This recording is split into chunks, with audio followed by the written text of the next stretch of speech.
On constate que les maladies se déclarent souvent 10 à 15 années après l'exposition. Au Gabon, la commu fait partie depuis longtemps. Je me dis qu'on a été trompés, ils nous ont pris pour des cobayes. Nous avons été trompés. Si on savait ce qui s'est passé là, mais je ne crois pas qu'il y a eu des gens qui ont fait 30 ou 40 ans de mines. Parce qu'il y en a qui ont fait 30 ans de mines. Avant notre départ, nous prélevons un peu de boue dans l'ancien lit de la rivière. Nous allons faire analyser cet échantillon par la CRIRAD. Ça fait quoi ça? C'est trop déjà. Hein, on va pas en prendre trop. Hein.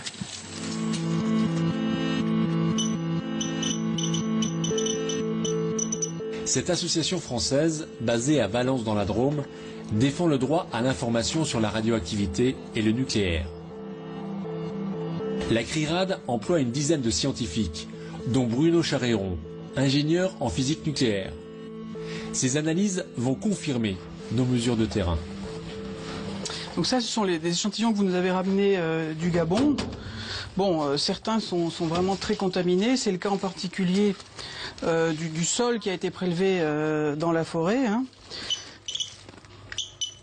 Alors, il est contaminé, on le voit bien avec cet appareil, par du radium en particulier. L'analyse qu'on a fait au laboratoire montre que c'est vraiment du résidu d'extraction de l'uranium.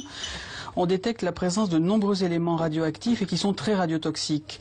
Le thorium-230, 18 000 becquerels par kilo, c'est une des substances les plus radiotoxiques par inhalation, donc lorsque les boues sont sèches. Du plomb-210, 11 000 becquerels par kilo. C'est un des éléments les plus radiotoxiques, cette fois-ci par ingestion. Le problème, c'est qu'à l'époque, mais encore aujourd'hui, les gens qui vivent sur ces territoires courent des risques à cause de cette radiation.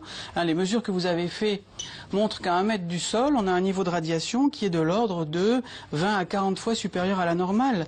Donc une personne, par exemple, qui est sur ce terrain, disons 1 heure chaque jour pendant l'année, peut largement dépasser les limites de dose acceptables.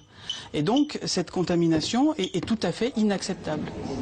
En 2005, l'ONG Médecins du Monde mène une enquête à Mounana. Son président, Michel Bruguière, est présent lors de l'expertise médicale. Pour lui, il n'y a aucun doute. Les mineurs et la population ont été exposés à la radioactivité et peuvent développer des cancers. Avec l'uranium, il n'y a pas que le poumon. Il y a le poumon, c'est vrai, hein, mais il y a le rein. Hein, et ça, on n'y pense pas souvent. Et il y a les os aussi. Hein, c'est-à-dire qu'ils finissent par avoir des os qui se cassent, qui sont un cancer des os. Hein, bon, hein. Donc, c'est quand même incroyable qu'encore aujourd'hui, il y ait des chefs d'entreprise, il y a des conseils d'administration qui acceptent de mettre leur personnel dans des conditions comme ça. Pour moi, c'est impensable, ça, aujourd'hui.